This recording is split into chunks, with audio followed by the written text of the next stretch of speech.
Don O'Barry here. I am going to give you a beginner's introduction to HTML and CSS from the perspective of a beginner. Alright, so we go in the HTML here, which is basically the code for this whole resume here. Like everything that you see on this is either coded out through here, or if it's design and color and stuff like that, it's within here. But so we basically start off saying it's English. Character set, you're using the UTF-8. I'm not gonna pretend to know what that exactly means, but something to do with that's like the characters you're using with down here and stuff.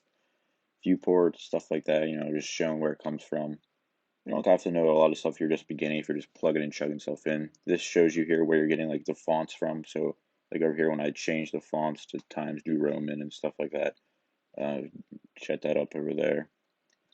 And then so my awkwardly looking resume picture here from 2 years ago. That comes from down here with my LinkedIn profile. What else we got here? This is my name. So these are divisions, which is the class that I'm calling from. The class is call wide over here somewhere. It should be call wide, which basically gives the formatting right here. So this is like the formatting for this. In the headers, these are called tags on the outside here. And if you ever don't know like what each one's means, like I didn't know what A meant, and so I just googled like what is an A tag HTML, and it says like an A tag is the hyperlinks. So that shows you here that these headings tags are like different headers, so they're different sizes. So like it's bigger here with my name, and then like it gets smaller for like the next thing with H2 and so forth. And these P tags are paragraph tags, which basically just gives you like a paragraph, believe it or not. So it's just like text and stuff.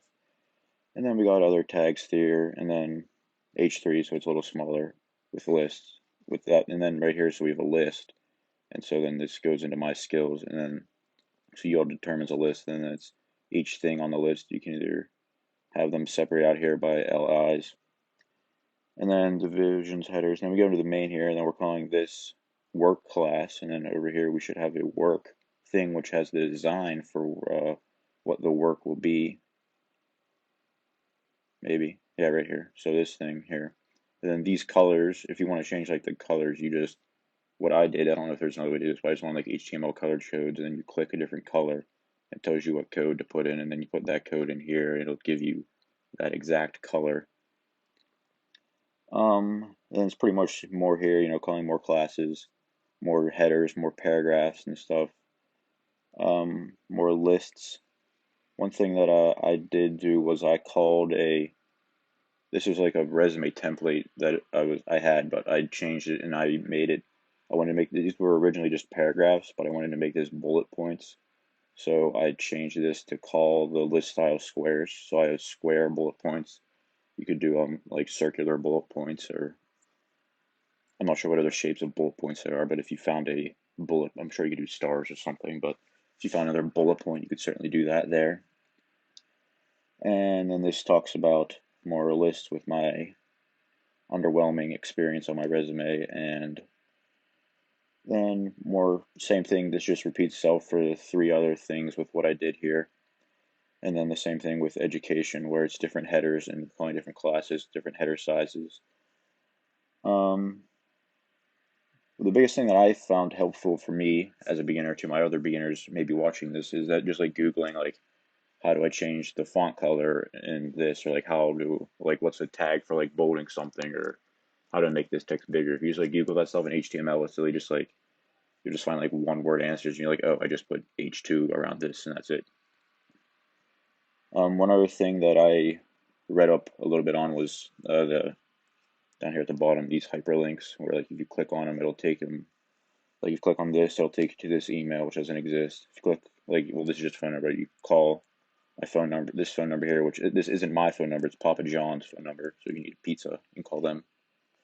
Then this is the link for the YouTube video that you're currently watching this on, but I am recording this, so it's kind of like an inception thing where like this link doesn't work yet because the video is currently being recorded, but when you watch this link will actually work. But so HTML tags, they use as A tags, which I Googled because I didn't know, and that takes you to HTML. And then you put what referencing, like what the clicking. So like this is what you click LinkedIn, and then where does it go when you click it is this, the href. And then all the tags always end with a slash and then the code, which I probably should have said at the beginning, because like it's like, so like whenever you start it, you have P like from paragraph, and you end it with this slash, and it's like that for all of them, where it's like the slash comes in the ending, like this opens it and that closes it. Like say that H3 opens this, H3 closes that.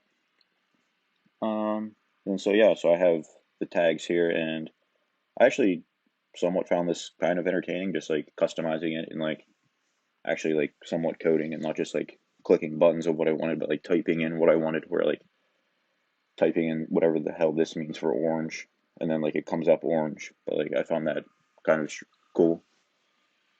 I think that's pretty much it. And then so I think like the biggest thing is like it's pretty easy to get a hold of. You can just like Google pretty much like whatever you want to do in HTML, and then someone out there on the internet will tell you how to do it. So I think that's pretty much all I have. If you saw anything on my resume that you liked and you want to hire me, make sure to reach out to me. This is not my real email, and this is not my real phone. This is my real LinkedIn, so that's probably the only place you can get me. All right, I'll see you all